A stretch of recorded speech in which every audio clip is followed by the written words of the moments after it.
듣고 계신 여러분, 한번 상상해 보시겠어요? 한 달 동안 막 뼈를 깎는 다이어트를 하고 수면 부족에 시달리면서 새벽 4시 반까지 안무를 맞추는 상황을요. 와, 상상만 해도 벌써 피곤하네요. 그쵸. 게다가 극도의 긴장감 속에서 진행된 리허설은 바지가 막 흘러내리고 인이어 장비가 떨어져 나가는 대참사로 끝나버려요. 그건 진짜 무대에 서는 사람 입장에서는 최악의 악몽이잖아요. 맞아요. 그런데 이 모든 끔찍한 스트레스를 견디고 올라가야 하는 곳이 대한민국에서 가장 주목받는 수만 명의 시선이 쏠린 거대한 워터밤 무대입니다. 심지어 이 모든 고생을 감수하고 받는 출연료가 정확히 0원이라면 여러분은 어떨 것 같나요? 아마 대부분의 사람들은 그 제안을 듣자마자 바로 연락처를 차단할 겁니다. 바로 차단이죠, 당연히. 네, 어떤 금전적 보상도 없이 그 정도의 신체적, 정신적 압박을 견뎌낸다는 건 사실 현대 자본주의 사회의 상식으로는 도저히 설명이 안 되는 일이거든요. 그러니까요. 바로 그 상식 밖의 일이 2025년 여름에 여러분의 소셜미디어 알고리즘을 완전히 장악했던 3분짜리 영상의 진짜 배경입니다. 아, 그 쏟아지는 물기둥 아래서 화제가 됐던 그 무대 말씀이시군요. 네네. 붉은색 비키니 톱이랑 하얀색 팬지를 입고 무대를 아주 씹어먹었던 두 사람, 권은비 씨와 이시안 씨의 워터밤 루머 합동 무대 이야기입니다. 그 영상은 저도 소셜미디어나 뉴스에서 정말 여러 번 봤어요. 그쵸? 한 번쯤은 다들 보셨을 거예요. 근데 오늘 우리는 단순히 이 화려한 퍼포먼스를 춤 잘 춘다 하고 리뷰하려는 게 아닙니다. 그럼 어떤 방향으로 파헤쳐 보는 건가요? 오늘 우리가 다룰 자료들이 엄청나게 방대하거든요.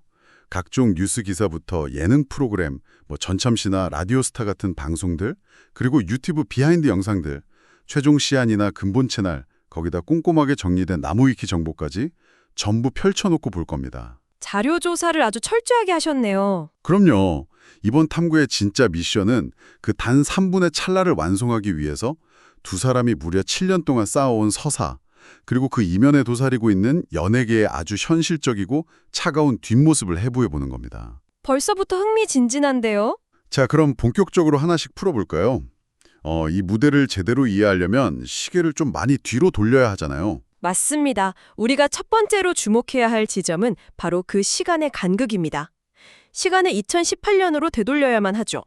2018년이면 진짜 꽤 오래전이네요. 네, 당시 두 사람은 대한민국을 아주 뒤흔들었던 서바이벌 프로그램 프로듀스 88에 참가했던 수많은 연습생 중 일부였어요.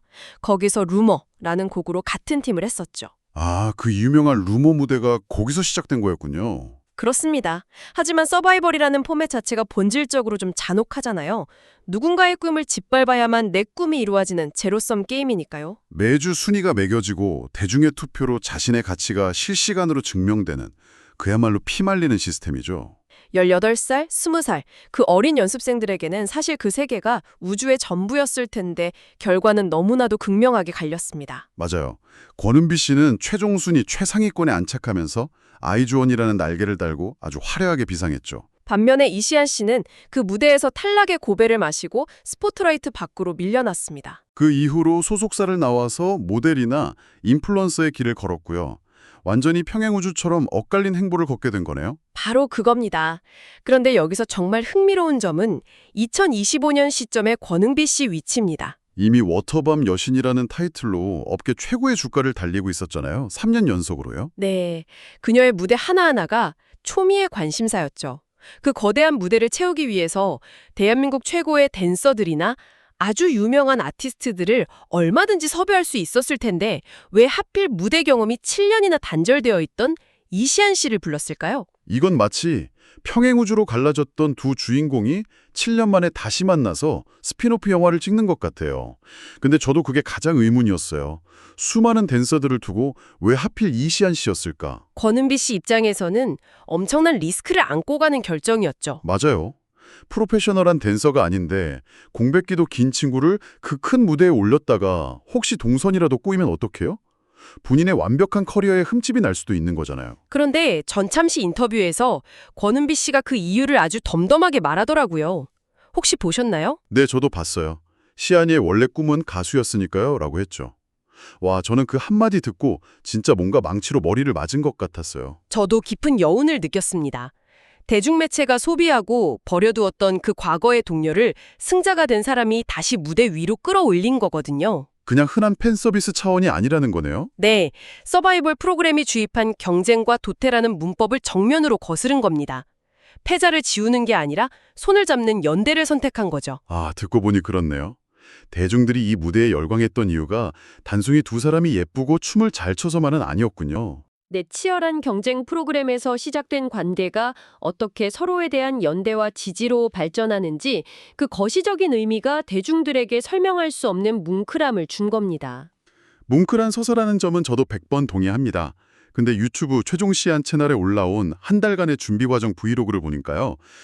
이건 뭉클한 연대라기보다 거의 지옥 훈련에 가깝던데요. 아, 그 영상 저도 아주 흥미롭게 분석했습니다. 오랜만에 녹음실 부스에 들어가서 막 덜덜 떨면서 노래를 하고 심지어 잠꼬대까지 안무를 할 정도로 몸을 혹사시키는 장면이 나오잖아요. 아무래도 7년의 공백을 한 달 만에 메워야 하니까 신체적, 심리적 압박이 어마어마했을 겁니다. 긴장감에 과도한 다이어트까지 겹쳤고요. 심지어 본무대 전날 리허설은 그야말로 총체적 난국이었잖아요. 참사가 따로 없었죠. 무대 위에서 바지가 줄줄 흘러내려서 춤을 제대로 출 수도 없었고 격렬한 안무 때문에 귀에 꽂은 인이어가 계속 떨어졌다고 합니다.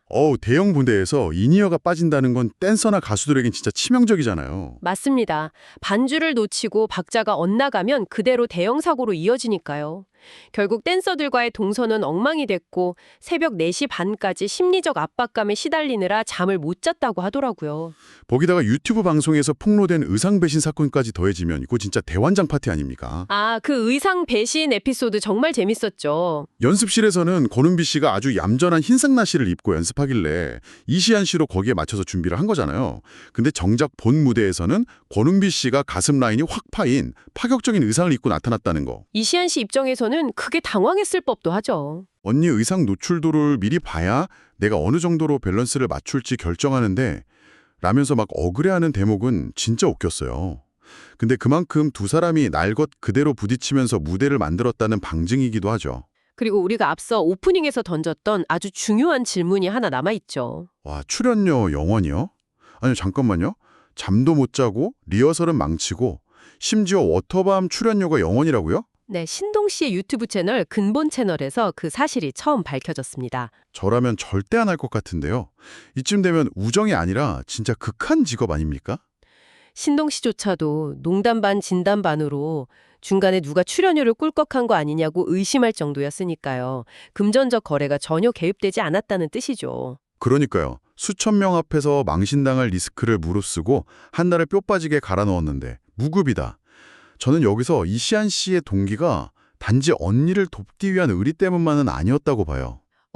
어떤 면에서 그렇게 보셨나요? 브이로그에서 이시안 씨가 무대에 오르기 직전에 포토존에서 나 벌써 눈물 날 것 같아 라면서 울먹이잖아요. 네, 감정이 아주 북받쳐 오르는 장면이었죠. 그걸 보니까 이건 누군가에게 고용된 게 아니라 과거 19살 때 무참히 깨져버렸던 나 자신의 꿈과 화해하는 과정 같았어요. 자신의 정체성을 다시 확인하려는 일종의 살풀이 같은 거요. 이걸 더 큰 맥락에서 연결해보면 아주 정확한 통찰입니다. 아, 그런가요? 네, 심리학에서는 이를 외재적 동기와 내재적 동기의 차이로 설명하거든요. 돈이나 명성 같은 외부 보상이 전혀 없더라도 자신의 잃어버린 정체성을 회복하고 가치를 증명하려는 강력한 내재적 동기가 작동한 거죠. 아하, 내재적 동기요? 필자 역할을 한 겁니다. 와, 여기서부터 진짜 재밌어지는데요. 고는비 씨가 무대 기회를 줬다면 반대로 이시안 씨의 인생 터닝 포인트였던 넷플릭스 예능 솔로 지옥 4 뒤에도 고는비 씨의 전폭적인 지지가 있었다면서요. 그렇습니다. 두 사람의 상호 구원 서사가 여기서 완성되죠. 이시안 씨가 처음 지옥도에 순백의 드레스를 입고 등장해서 몰표를 받았을 때 그 화려함 뒤에 엄청난 서포트가 있었다는 게 라디오스타나 유튜브 등에서 밝혀졌잖아요. 네, 방송 촬영을 위해 이시안 씨가 챙겨간 옷만 무려 40벌에서 50벌에 달했다고 합니다. 세상에 50벌이요? 그걸 혼자 다 준비한 게 아니죠. 놀랍게도 그 어마어마한 물량 공세의 배후에 바로 권은비 씨가 있었습니다. 고는비 씨가 이시안 씨를 자기 집으로 부르더니 다른 출연자들 사이에서 기죽지 말라고 본인의 명품 가방, 비싼 주얼리, 심지어 신발까지 다 빌려줬다는 일화는 진짜 대박이었어요. 발 사이즈가 서로 안 맞는데도 억지로 우겨 신고 해병을 걸어 다녔다는 일화도 있었죠. 맞아요. 저는 보통 연예계 친구 관계라고 하면 약간 비즈니스적이거나 내심 질투가 섞이기 마련이라고 생각했거든요. 많은 경우에 그런 면이 존재하죠. 근데 이 줄은 진짜 마치 서바이벌 게임에서 서로의 인벤토리에 무기랑 아이템을 꽉꽉 채워주는 완벽한 코어 플레이, 그러니까 협동 플레이를 보는 것 같아요.